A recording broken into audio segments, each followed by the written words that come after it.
Hello, everybody, and welcome to this lesson, HTML input types, specifically form input types. We already looked at the HTML form, but in this lesson, we are going to look at the various types of inputs that we have. We have talked about a few.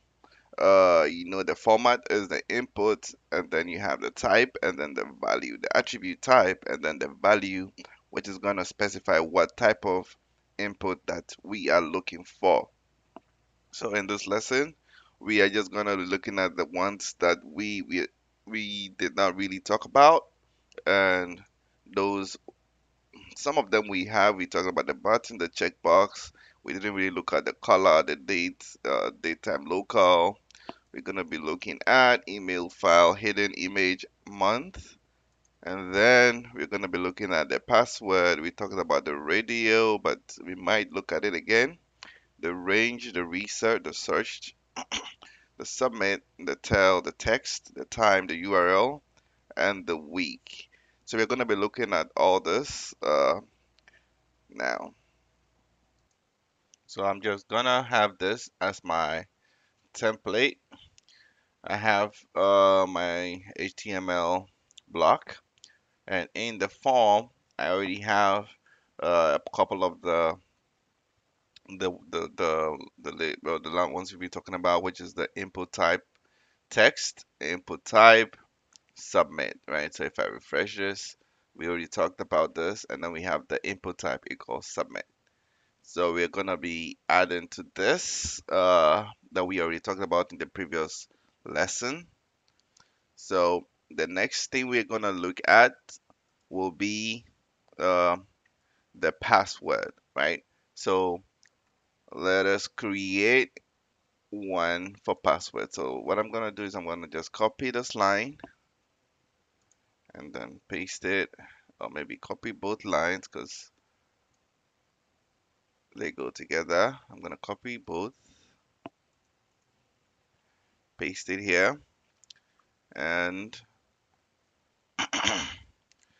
I'm gonna say password, call this password, and so I have to change this to password or pass, right?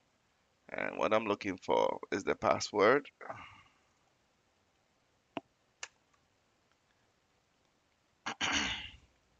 And so the input type in this case is going to be password, right? And the name should be password as we have it. So if I refresh this, you see the password. If I try to input, you see it's in a password format, so nobody's able to see it. So that is the password. Also, the next one that we might look at will be the research. So the input type equal reset defines a reset button that will reset all form values to their default. So you sometimes know that you have to fill this form, you fill all of it, and you have to do it again. The reset button simply resets all to their defaults. So let's do that one. So I'm going to just copy this and have my submit button, and I'm going to have my type equal to reset. And I'm gonna remove this. And if I refresh this, I have my reset. If I click it, it resets. If I try to input some stuff here and I reset, the whole form resets. So that is the reset input type. The next one is the radio. And we already talked about the radio button, so I'm not going to talk about that again. And we have the checkbox. We talked about that in the previous lesson. So I'm going to skip that. There is one called the input type equal color, which is used uh, for input fields that should contain color, right? So you have seen input fields that is color. You just have to select a color or something. That is what you have to use. So let's look at an example of that. So I'm gonna have, let me copy this again. Copy. Let me copy it well. Okay. And then I'm gonna have color. Right, maybe select color. And I'm gonna call this color. Right, color. Yep. And I'm gonna name this color. So it's targeting it right. I'm gonna call this color. Right. And so the type here should be color. Right. ID, color, name, color. So everything looks good. So if I refresh this, I have select color and then I have the color. So the browser knows that you are looking for a color input. So when I click it, I see all the ranges of color. You have the RGB, we talked about this, and then you can just scroll, you can select different, and then select what you want, and then you're able to select your color, right? So that is the color input type. Another one that we would like to uh, talk about is the dates. So the date input type is used uh, for fields that should contain a date. So you have a form that you need to select a date or whatever, you need to use the date input type. And depending on the browser, so it's not consistent on all browsers, but depending on the browser support for this, the date picker can show up in the input field, right? So let's do that. Let's see what this browser is. So I'm gonna copy this 2 again, just drop it down here. And then what I'm gonna do is I'm gonna say label for, let's try and set your birthday. So I'm gonna call this birthday, and I'm gonna call this birthday. And then I'm gonna call this, but not bits, but birthday. Okay. And then in here, I'm gonna say the type is no more color, but it's gonna be a date value because we want to select the date.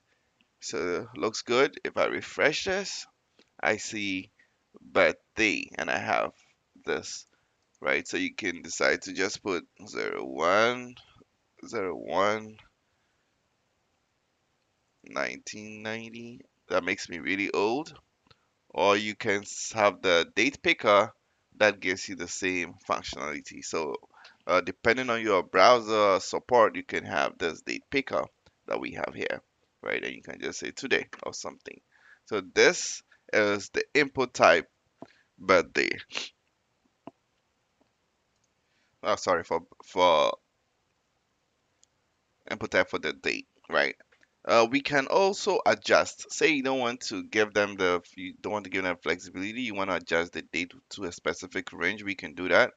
And let's just try this out. Let me copy this and say, uh, instead of birthday, I'm gonna call this maybe holiday. Okay, so then I'm gonna call this holiday, and I'm say select days in December or something, right? It's always hard to find. Uh, and what did I do? Let me just undo this. Okay, so December days. I'll just do this. Okay, so then we're gonna have the input type, and I'm gonna say it's a date, an ID holiday, and I'm gonna have an attribute called max,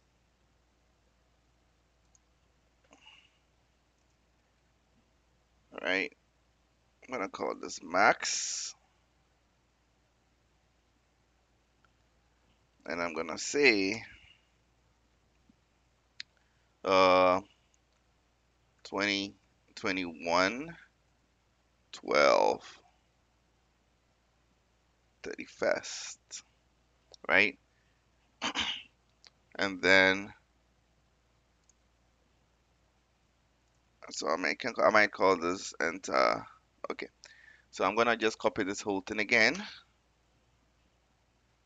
and then because I need a range, I'm gonna say 2021 1201, something like this, and then December min,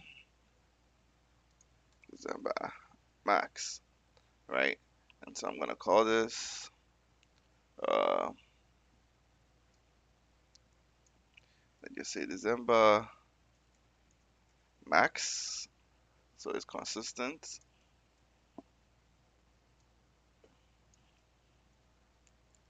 Okay, and then I'm gonna call this December min.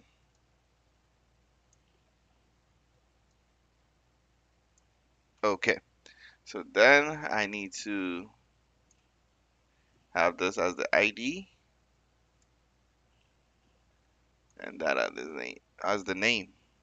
Okay, so we have this, and when I refresh this, you have your December max and your December min, as you can see. So it can be used for a range where you want to select two different dates, a range, right? So maybe if you are booking a flight, you have your departure date and then your return date. Okay, so that is what you can do. And I think I made a mistake here because we have name date max. Okay, so yeah, that seems to be working fine, right? So you have your max, it already shows you what, no, sorry, and this should be min, and that's what caused it, right? So when I refresh this, I have that, right? So you can see that the max tells you the range between what and what you can select, right? So again, you can play with the max min dates, the December max, enter a date before this particular date, right? So we are looking at this is what you have to enter the date before 2021 December 31st, right? And then you're entering a date after uh 2021 12 or first, right? So it means that you what you're maybe I should put that here. Uh, let me just put instead of all this, I'm just gonna say date after 2021 dash 12 dash oh 01, right? And it's the same thing. Enter a date before, enter dates before this. Okay, so it's clear. Okay, so this is clear, so everybody knows what to do.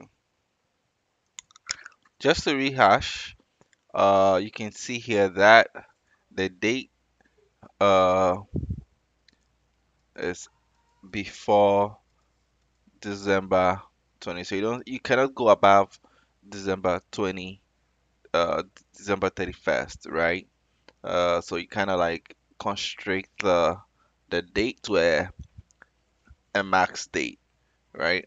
And with this one, you can see that you can get anything after December 31st. So 2022 going, you'll be able to get date.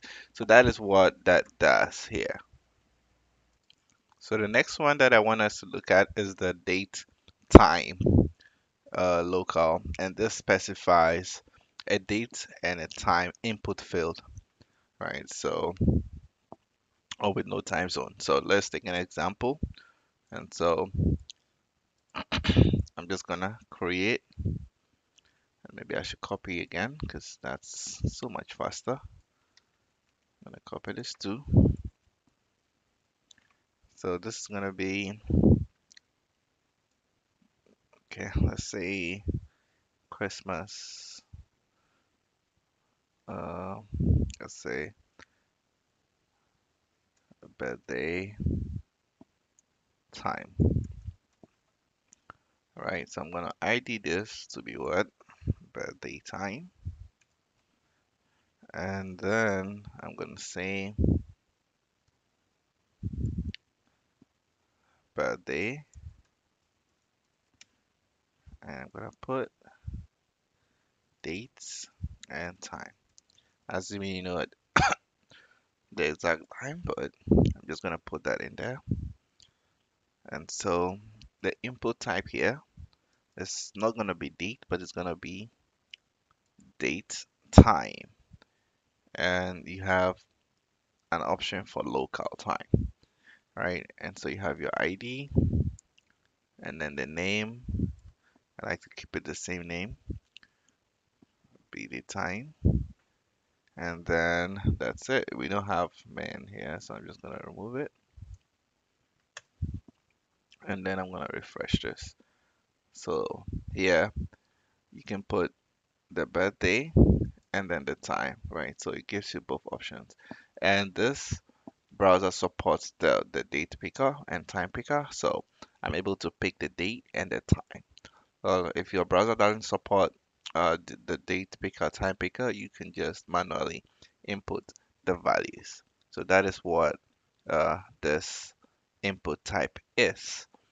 And then we have one for email. So for email, and maybe we did talk about it in the previous lesson, but I'm going to talk about it again. So I'm going to call it email, and the ID for this input, I'm going to call it email.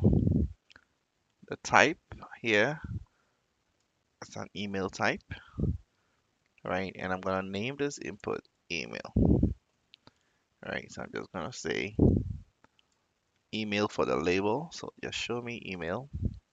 And when I refresh this, you have your email. And so you're able to pull up all the emails, right? So if I try to submit this, it says it's not an email because it doesn't have the ads, right? So this is the email. Uh, this is the email type, right? So what about if you want to define to select a file, right? And a browse button for uploads, right? So let's just look at that. So I'm gonna have the label. I'm gonna do this, and I'm gonna say file, right? I'm gonna say upload a file. Okay, and then what I'm gonna have here, I'm gonna call this file, and I'm gonna call this file, right? And the name for this, I'm gonna call it file. Okay, good. So now when I refresh this, I now have a choose file. If I click it, I have this, which gives me the capability to choose a file, right? So this is also the input type called file that we want to look at. We could set the input type as hidden, and this defines a hidden input type that is not visible to the user. So normally a hidden field lets web developers include data that cannot be seen or modified by users when a form is submitted, right? So if you want to include data that the user doesn't necessarily has to enter, but that you want it submitted, you can use a hidden field.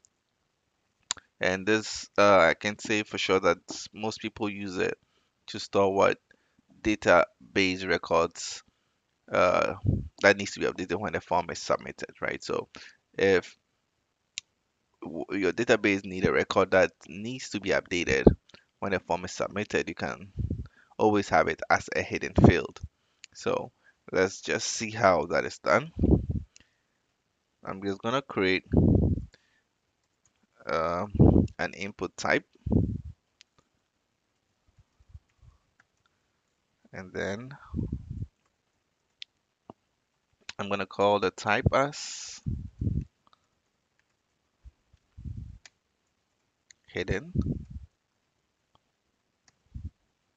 and giving it an ID is equals to hidden ID. And then what else do I want to add is the name. I'm gonna say hidden, and then the value, I'm gonna assign a value of 100. Okay, so then I have this. So I'm gonna refresh this, and you see that it does, you don't see any fields showing up because it's a hidden field, right? But if I try to submit it and I just wanna just scroll, you can see that it's part of the options that is sent across to the back end or whatever server is going to be handling this form. You still have that hidden field there, but you cannot see it as part of the form. So that is one way that we can do it. So one thing that we might want to have is a type called uh, the month, right? Allows the user to select a month and a year, right? So it's also like the date, but and it also has support for some browsers to show a date picker. If it does, it will show you the interface where you can actually select your month and year. And in fact, let's just do an example. So I'm gonna have, and maybe this is a good birthday example also. So let's keep it away. So I'm gonna have birthday month. I'm gonna call this birthday month. I'm gonna say month and year, right? And the type for this input is month, right? And so we have the birthday month here, and I'm gonna change the name here to month, make it consistent. And so when I refresh this, we have the month, right? So you can select the month here, as you can see here. So I can go August, September, August, right? So you can always do this. Pick the month. If you want to pick this month, you can do it. You can always edit it if you want. So this is the month input type, right? And then you can also have an input type called number, and this input type allows the this input type allows the user sorry. So this input type allows uh, the user to define a numeric input field, right? So if you're going to be accepting numeric values, you have to define the type as number, right? So as an example, and what you can do is that you can set restrictions on what type of numbers to accept. So As an example, I'm gonna create a label and the input. I'm gonna call the label quantity, QTY, set, and then I'm gonna say quantity